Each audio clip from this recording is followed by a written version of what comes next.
Bonjour à tous, je suis Gilles Mancion, je voulais vous souhaiter un très bon dimanche. On est en train de passer par ce pouvoir transformationnel qui nous force à adresser ces choses mystérieuses du subconscient. Faut voir, il y a plein de révélations qui se font, il faut essayer de voir, de toujours apporter, le faire dans la lumière et l'harmonie le plus possible, mais il faut savoir que ces grosses planètes extérieures affectent l'ensemble du collectif, donc tout ce qui n'est plus fonctionnel dans la société, ça va permettre une remontée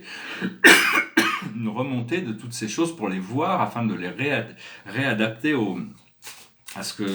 à un système qui sera plus fonctionnel pour tous, hein, parce que c'est clair que les systèmes de la société, s'ils étaient fonctionnels, on ne serait pas dans des crises sociales permanentes. Hein. Donc voilà, j'ai tiré quelques cartes, on va voir, on va appeler 5 anges. Le premier ange que l'on appelle, c'est celui dans le passé, c'est l'archange de la joie.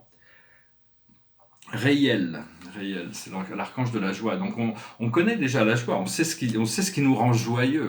La joie, c'est quelque chose, vraiment quelque chose d'essentiel. Il faut arriver à découvrir, cultiver les pensées qui peuvent nous apporter de la joie. La situation dans laquelle on est, c'est ce qui nous amène, c'est l'archange Yehaïel, l'archange de la détermination, c'est-à-dire on est quand même assez déterminé. Une fois qu'on a passé tous les obstacles, il n'y a plus rien qui fait l'obstacle entre nous et notre point d'ascension, on va aller dans une ligne beaucoup plus directe, les choses vont se mettre en place. Et ce qui arrive dans le futur, c'est l'archange Lehaya qui nous l'amène, c'est la droiture. C'est-à-dire s'aligner avec la loi, avec ce qui est vrai, ce qui est la vérité, avec les choses qui sont vraies, qui sont bonnes et qui sont bien. Les principes platoniciens, mais c'est aussi la chrétienté. Dans la chrétienté, Jésus enseigne aussi ce principe de suprématie, le vrai, le beau, le bien.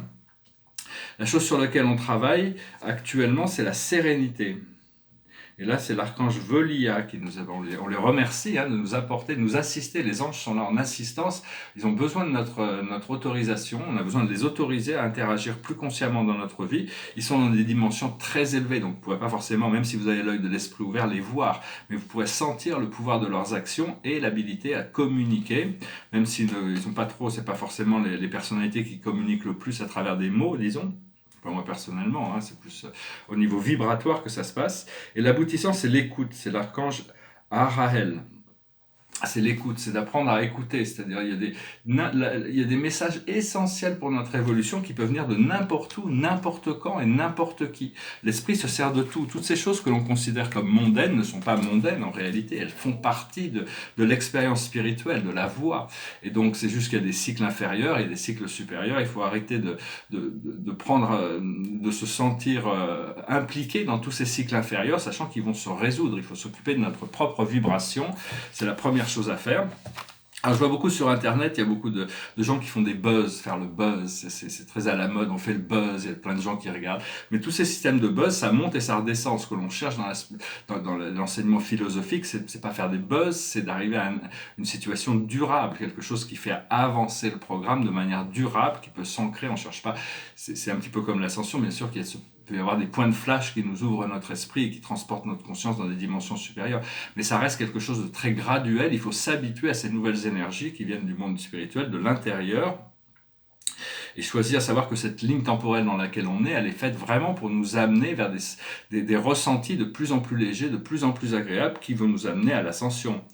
Savoir qu'on est les maçons du nouvel âge, on est des francs-maçons. C'est-à-dire que moi, depuis très longtemps, je sais que le fait de toucher à tout à travers d'être artiste, mais avoir envie de toucher à tout, c'est un petit peu comme une nouvelle. Ça amène un peu l'idée de ces artistes qui avaient besoin de la Renaissance, qui avaient besoin des scientifiques, des philosophes, c'est plein de choses pendant la Renaissance. Les artistes étaient beaucoup plus sollicités, et donc savoir qu'on est la réalité mentale dans laquelle on vit, c'est une sorte de maçonnerie. Au départ, la franc-maçonnerie, c'était pour défendre les valeurs supérieures de la chrétienté, c'était des groupes de réflexion. Bon, maintenant ça a été un petit peu politisé, disons, mais enfin ça reste un pouvoir essentiel. Mais savoir que pour être vraiment franc-maçon, on ne peut pas se conformer aux nécessités d'une loge. Si on se conforme à la nécessité d'une loge, on n'est plus franc-maçon.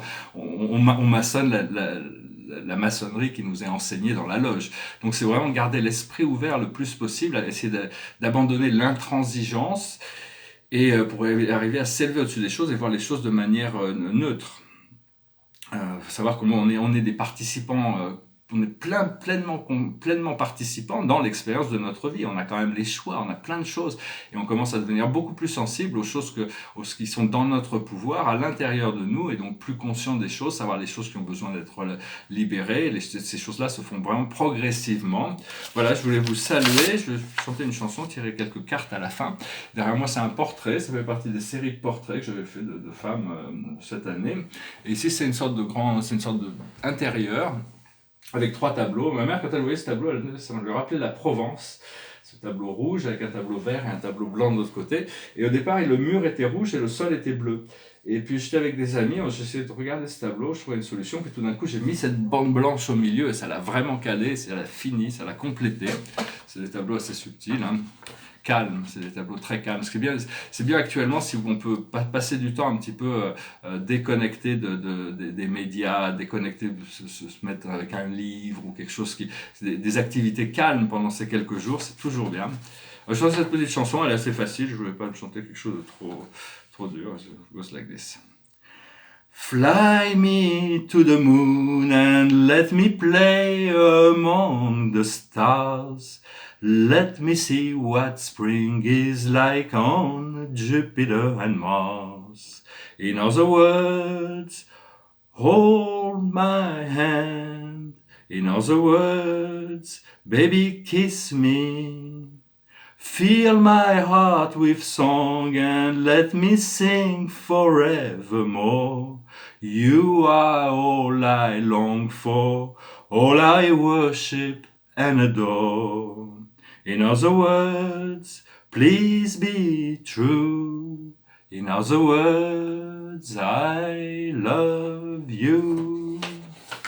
Voilà, je vous remercie. C'est Frank Sinatra qui chantait ça, plein d'autres personnes ont dû le chanter. Je vais peut-être pouvoir refaire des lectures individuelles à travers Skype ou WhatsApp. Donc si jamais c'est possible, enfin envoyez-moi un email si vous voulez une lecture plus personnelle, disons. Je vais pas forcément avoir trop le temps de le faire, mais enfin là, c'est peut-être quelque chose qui est faisable dans le futur immédiat, disons à court terme. Alors je vais tirer 4 cartes pour voir un petit peu. Alors la plus haute sagesse, c'est rien ne vaut son chez-soi. C'est-à-dire arriver à s'intégrer, être bien, être confortable, se créer un environnement qui est complètement confortable. Ce que l'on doit comprendre, c'est l'orphelin, c'est-à-dire on cherche à trouver notre place dans le monde, on cherche à s'intégrer, et donc c'est des choses qui vont venir progressivement, parce que bon, c'est une planète un peu solitaire, pas parce qu'on est déconnecté de l'univers, mais parce qu'on croit à cette déconnexion de l'univers. On a toutes ces croyances qui ont besoin d'être, pour pouvoir recréer cette connexion. Après ça, ce que l'on doit faire, c'est tic-tac, c'est-à-dire connecter à ce moment d'éternité. Si on connecte à un moment d'éternité, on peut y rester pendant l'éternité et revenir au même point où on est parti. Donc c'est vraiment arriver à sortir du temps, arriver à voir les choses de manière intemporelle. Hein. Quand je peins, je connecte avec des énergies intemporelles et je mets des énergies intemporelles dans ma peinture. C'est-à-dire que même avec le temps, on verra que ça continue à passer très bien. Et l'aboutissant, c'est la symphonie inachevée, c'est-à-dire le cycle n'est pas complété, il y a des petites choses à faire, il faut continuer à essayer de voir qu'est-ce qu'on a besoin de faire pour s'aligner, hein, pour pouvoir vraiment trouver cette liberté que l'on recherche. C'est très très personnel, hein, on a tous des choses à libérer. Et donc voilà, hein, je dois aller faire du sport, mais j'ai le genou, j'ai du mal à marcher, donc mais l'esprit me dit que je vais bientôt faire du ski, donc j'ai l'espoir de voir que mon genou va se réparer très prochainement. Voilà, je vous remercie, je vous salue, je vous souhaite un excellent week-end, et puis cette semaine qui arrive. Namasté.